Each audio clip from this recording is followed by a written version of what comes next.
Lobmajr Imre vagyok, piarista szerzetes. Váci Piarista Gimnáziumban tanítok. És azzal kezdeném, hogy 17 évvel ezelőtt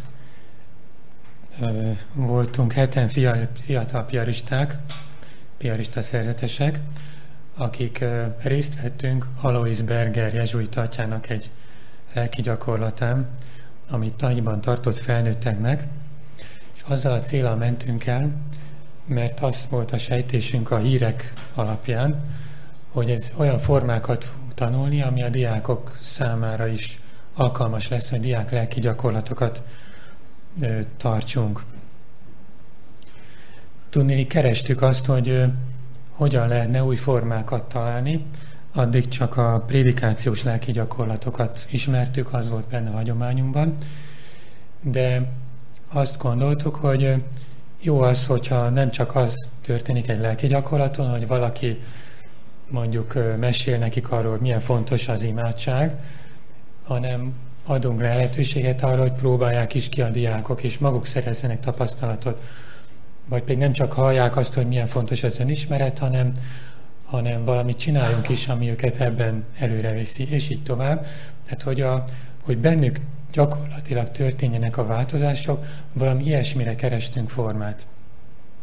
És hála Istennek ezt nagyon megfelelőnek tartottuk, bár ő maga még soha nem vezetett diákoknak lelki gyakorlatot, csak felnőtteknek, és mégis úgy éreztük, hogy ez jó lesz nekünk. És most 17 év után a nyáron találkoztam vele, és nagyon megköszöntem neki azokat az impulzusokat, mert nagyon sok jót tudtunk adni a diákoknak, úgy érzem. Amikor így belegondoltam, hogy tulajdonképpen mi is a lényege az, amit ezeken a diák lelki gyakorlatokon szoktunk a diákokkal csinálni, akkor az a szó jutott az eszembe, hogy figyelünk. Hogy mi magunk is, akik vezetjük, együtt a diákokkal, őket is arra segítjük, hogy figyeljenek. És hát ez nem volt bennem tudatos, csak úgy most gondoltam át, hogy tulajdonképpen miért is olyan fontos ez a figyelem. Loyolai Szent Ignác azt mondja, hogy a lelki gyakorlatoknak az a célja, hogy rendezettebb legyen az életünk. És az életünknek a legfontosabb mozzanata a személyes kapcsolataink. Tehát rendezettebb legyen a kapcsolatom Istennel, rendezettebb legyen az embertársaimmal, és rendezettebb legyen saját magammal való kapcsolatom is. És ez akkor válik rendezettebbé, hogyha intenzíven találkozunk. Hogyha akkor rendeződik Istennel a kapcsolatom, hogyha találkozom vele. Abból születik egy másfajta kapcsolat Istennel. Az embertársaimmal is, hogyha igazán mélyebben találkozunk, akkor születik egy mélyebb kapcsolat, vagy akkor fejlődik a kapcsolatunk, akkor növekszik bennünk a szeretet. És hogyha önmagammal, az igazi önmagammal találkozom, akkor kerülök magamhoz közelebb, akkor az önismeretben elmélyülök. És hogyha én a figyelmet gyakorlom, akkor a figyelemnek a gyakorlása segít ahhoz, hogy az Istennel tudjak találkozni. A figyelem gyakorlása segít ahhoz, hogy a másik emberrel tudjak találkozni, és a figyelem gyakorlása segít ahhoz is, hogy önmagammal tudjak igazán mélyen találkozni. És most 3 példát szeretnék elmondani a lelki gyakorlatainkból, ahogyan én szoktam vezetni, amiben ezt így kicsit konkrétabban megvilágítom, hogy hogyan is segítjük a diákokat, meg magunkat is a figyelemnek a gyakorlására. Az első példa a természettel való intenzívebb találkozás. Kimegyünk valahova a természetbe, általában azt szeretjük, hogyha tudunk elmenni valahova az iskolán kívül, egy üres plébániára, például egy faluba, ahol közelben van egy kirándulóhely, és akkor kivisszük a diákokat a természetbe, és ott arra biztatjuk őket egy húzamosabb ideig, legalább 20 percig, hogy csak egyszerűen figyeljék azt, hogy az érzékszerveiken keresztül mivel találkoznak a természetben, mi veszi őket körül, mi van most itt ebben a pillanatban. Hogy figyeljenek oda a madárcsicsergésre, a fülükkel hallanak, aztán amit a szemükkel látnak, milyen színárnyalatokat látok, milyen formákat látok, az ágak hogyan görbülnek a fákon. És hogy ne azért, hogy most akkor meg kell fogalmazni, hogy most egy fülemülét hallok, hogy ez rigó, vagy hogy ez most milyen fa, hanem hogy egyszerűen csak a maga konkrét valóságában, magát csak az érzetet fogadjunk be. Csak a hangot, anélkül, hogy értelmeznénk. Vagy a levélnek a színét ízlégessük, anélkül, hogy azt gondolnánk, hogy ez most zöld, vagy méregzöld, vagy milyen zöld.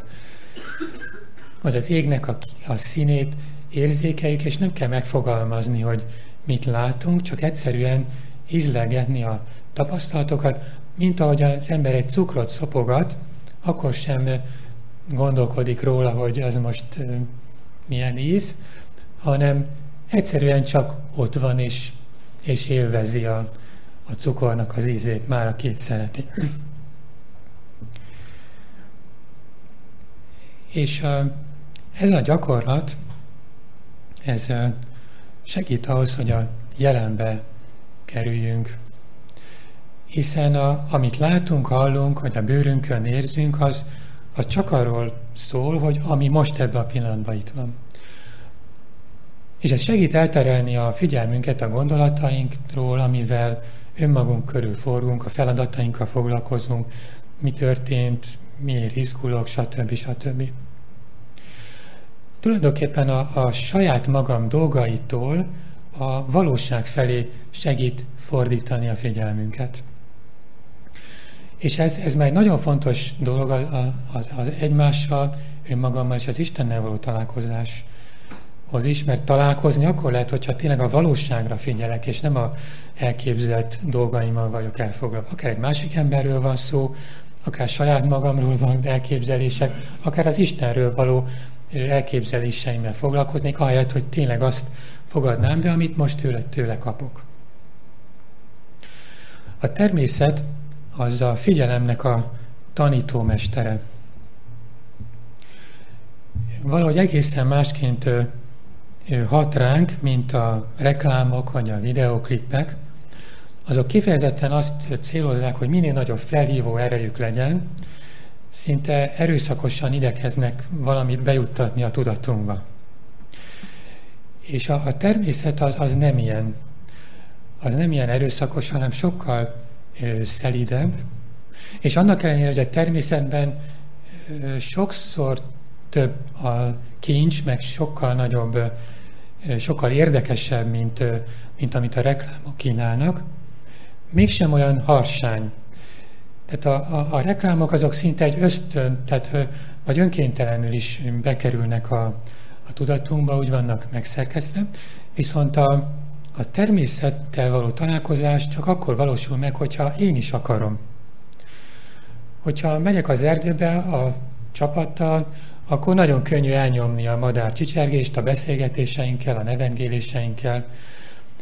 Hát még mondjuk egy szép falevélnek az erezetét, hogy az milyen érdekes, azt csak akkor fogom észrevenni, hogyha tényleg odahajlok hozzá, és oda akarok arra figyelni, hogy azt, ami kincs rejlik benne, azt befogadjam. Ez egész más, mint a reklámok. Ebben nekem is akarnom kell, hogy ezeket a kincseket befogadjam. És ez a fajta találkozás, ez jobban hasonlít azokra a személyes kapcsolatokra, amiket mi szeretnénk rendezni, mint a reklámokkal való találkozás. Mert az Isten maga, amikor imádkozunk, ő sem úgy jön hozzánk, mint a reklámok, hanem úgy, mint a természet. Hogy csak akkor tudjuk befogadni, hogyha mi magunk is akarjuk, és oda tesszük a figyelmünket. És a másik emberrel való találkozás is, az is az, hogy persze van, amikor az ember harsányan megjelenik valahol, és a középpontba igyekszik tenni magát, de akkor igazából nem az ő személyével találkozunk, amikor valaki ilyen harsányan jön. Ha én valakivel igazán akarok találkozni, akkor azt nekem is akarni kell, és oda kell tenni a figyelmet, és meg kell őt hallgatni. És a saját magammal való találkozás is olyan, hogy azt is nagyon könnyű elnyomni, hogy én ki vagyok, vagy mi van bennem, azt is akarni kell. És bízni abban, hogy abban egy kincs van, saját magamban, kincs van a másik emberben, kincs van az Istenben, de csak akkor tudom befogadni, hogyha én is megteszem a lépést. És a diákokkal, amikor azt kérjük tőlük, hogy na most próbáld félretenni a beszélgetést, társadat, és próbálj odafigyelni, akkor olyasmit gyakorolunk, aminek pont ezt akartam kifejteni, hogy milyen nagy jelentősége van nekem nagyon egyszerű gyakorlatnak, hogy én egyszerűen csak odafigyelek azt, amit a természetben észre lehet venni. Ez egy gyakorlat, de van, aki már ezt is egy imádságnak érzi, hiszen a Teremtő Istennel találkozunk, akkor, amikor a természetre felé fordítjuk a figyelmünket, mint ahogy az ember egy munkácsi kép előtt ücsörög, és a felé figyel, akkor munkácsival is találkozik, nem csak azokkal a színekkel, vagy az olajfestékkel, hanem egy személlyel is, aki mögötte van az alkotóval.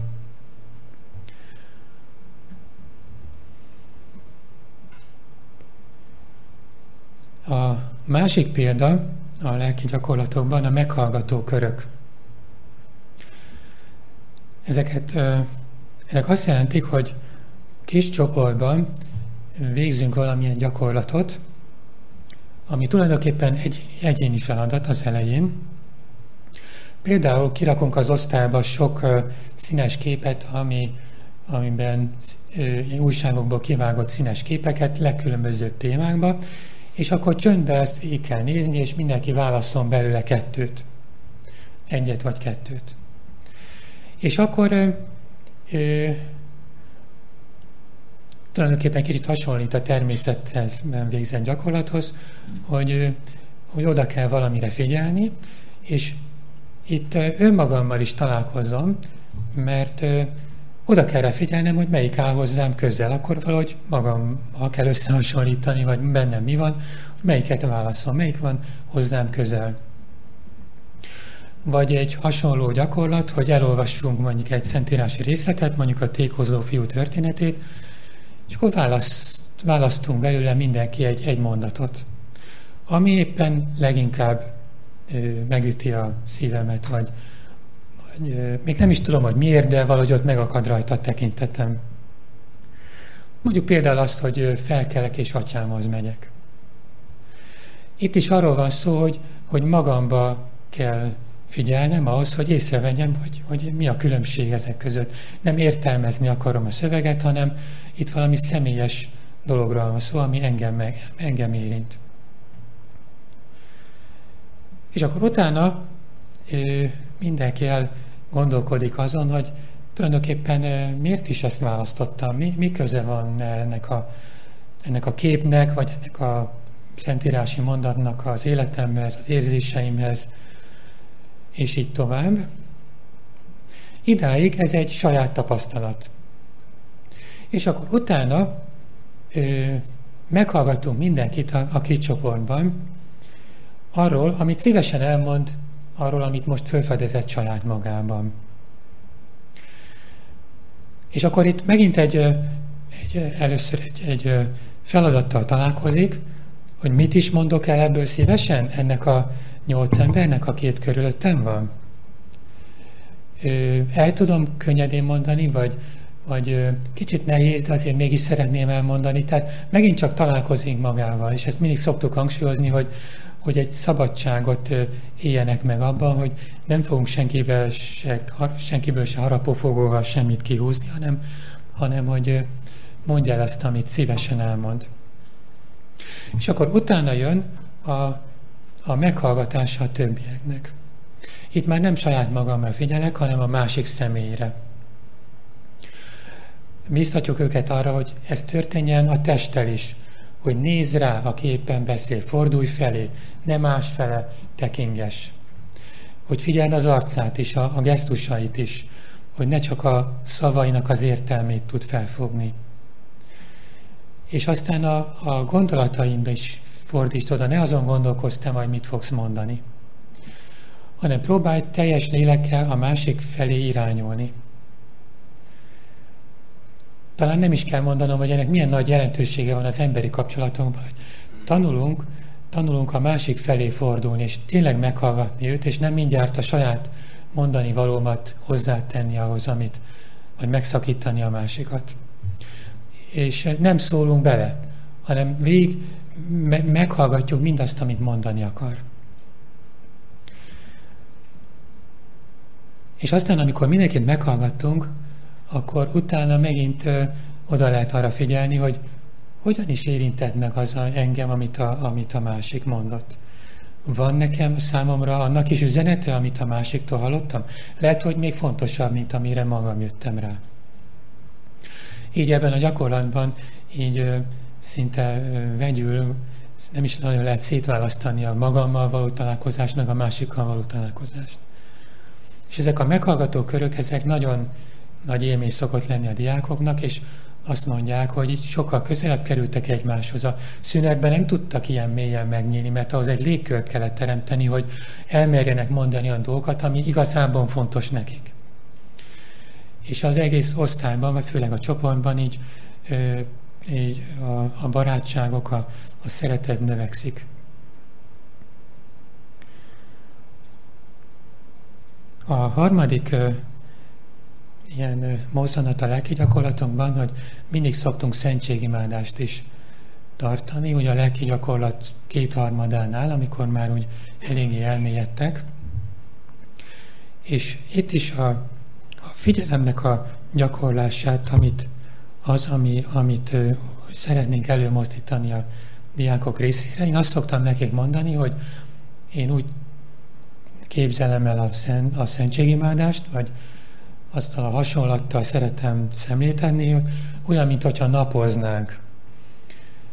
Amikor az ember napozik, akkor nem kell semmit se csinálnia, csak oda tennie magát a napra, és most nem a napsütés ér bennünket, hanem az oltári szentségen keresztül Jézusnak a szeretete, a békéje, a gyógyító ereje. És nekem most nem erőlködnöm kell, hanem egyszerűen csak oda tenni magamat, hogy ott legyek nála a figyelmemmel. Mint egy megpihentetem a figyelmemet az oltári szentségem.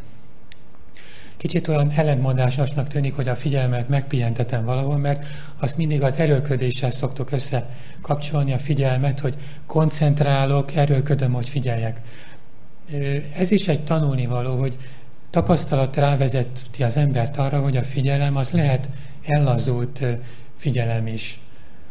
Amikor az ember kifekszik egy rétre és bámulja a felhőket, az nem koncentráció, hanem akkor megpihentetem. Most nem kell semmivel se törődnöm, hanem csak bámulom a felhőjátékot. És valami ilyesmit biztatom őket a szentségimádás alkalmával is, mert abban bízom, és ezt tapasztalják ők is, hogyha Jézus felé fordulunk, akkor ez megváltoztat bennünket. Jobban, mint az erőlködés, hogy magunkat változtassuk meg. És akkor ilyen apró segítségek, amik segítenek ahhoz, hogy a figyelmünk oda találjon és ne kószáljon el. Az énekek, tezénekek például, annak a szövege, az mindig oda-oda irányítja a figyelmünket Jézushoz. Vagy ilyen lehetőségek, hogy ha akarsz, akkor innen vehetsz oldalról egy mécsest, és meggyújthatod, és oda teheted a monstráció elé. Azáltal, hogy ott ezt csinálja, azáltal is ott a teste, amit ezt csinálja, akkor a figyelme úgy segít ott lenni annál, akinek ezt a gesztust teszi. Vagy hogy akar egy perc, oda mehet az oltári szentség elé egész közel, és ott letérdelhet, akkor kevésbé zavarja a környezet, és ott tud lenni a figyelmével az oltári szentség felé figyelve. Vagy húzhat egy szentírási idézetet egy kis tálkából, és akkor a szöveg, a Jézus, az Istennek az üzenete, az köti le a figyelmét, hogy azt hallgathassa.